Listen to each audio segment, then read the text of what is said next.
প্ৰবল বৃষ্টিপাত আৰু প্ৰলয়ংকৰী বানৰ পিছত অৰুণাচলত অব্যাহত অবৰ্ণনীয় পৰিস্থিতি। বিধ্বংসী বান ভূমিস্খলনত নিখোজ 4জনৰ সন্ধানত আজি অব্যাহত উদ্ধাৰ অভিযান। অৰুণাচলৰ হঠাৎ হোৱা প্ৰবল বৰষুণ আৰু প্ৰলয়ংকৰী বানৰ ফলত অসমতো হাহাকাৰ পৰিস্থিতি। নিপকোৱে ৰঙা নদী জলবিদ্যুৎ প্ৰকল্পৰ গেট খুলি দিয়াৰ পিছতে দ্ৰুত গতিত বৃদ্ধি হৈছে ৰঙা নদী আৰু দিক্ৰং নৈৰ জলস্তৰ।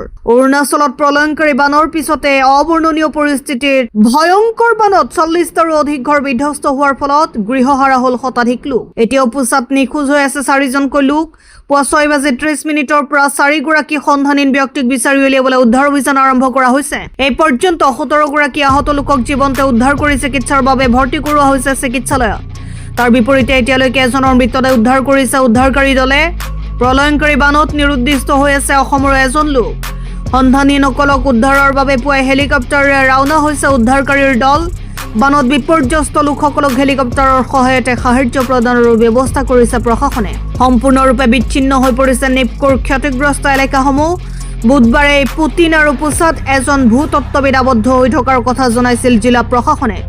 কিন্তু বৰ্তমানো সেই ভূতত্ত্ববিদজনক উদ্ধাৰ কৰিব পৰা হোৱা নাই। আজিও কোনো বাহন নিপকোৰ ক্ষতিগ্ৰস্ত এলেকাসমূহলৈ যাব পৰা নাই। নিখোজ লোকসকলৰ সন্ধানত প্ৰশাসন আৰু SDRFৰ দলে খোজকাঢ়ি নিপকোৰ ক্ষতিগ্ৰস্ত স্থানলৈ যোৱাৰ চেষ্টা চলাইছে। হেলিকপ্টাৰৰ জৰিয়তে ঠায়ে ঠায়ে চলাইছে উদ্ধাৰ অভিযান। বহু ঠাইত এতিয়াও SDRF আৰু NDRFৰ দল ঘটনাস্থলীত উপস্থিত হ'ব পৰা নাই। ভয়াৱহ বান পৰিস্থিতিত তছনছ হ'ল ৰাজ্যখনৰ বিস্তীৰ্ণ অঞ্চল। বাট পথ ঘৰ দুৱাৰকে ধৰি অঞ্চলসমূহ ধ্বংসস্তূপত পৰিণত হয়। ইপিনে পাহাৰৰ পৰা নামি অহা গছ গছনি শিল পানী বোকাই এফালৰ পৰা ধাহি মোহিনীয়ে। প্ৰলয়ংকৰী বানৰ ফলত ব্যাহত হৈ পৰিছে ৰাজ্যখনৰ যাতায়াত ব্যৱস্থা। আজি পতিনলৈকে বাট পথ মুকলি কৰাৰ প্ৰয়াসেৰে পিতা পুলৰ দিশৰ পৰা দুখন এক্সকেভেটৰৰ সহায়ত খনন কাৰ্য চলোৱা হৈছে। বিয়াৰৈ কিমিনৰ দিশৰ পৰা পথ মুকলিৰ কাম অব্যাহত ৰাখিছে।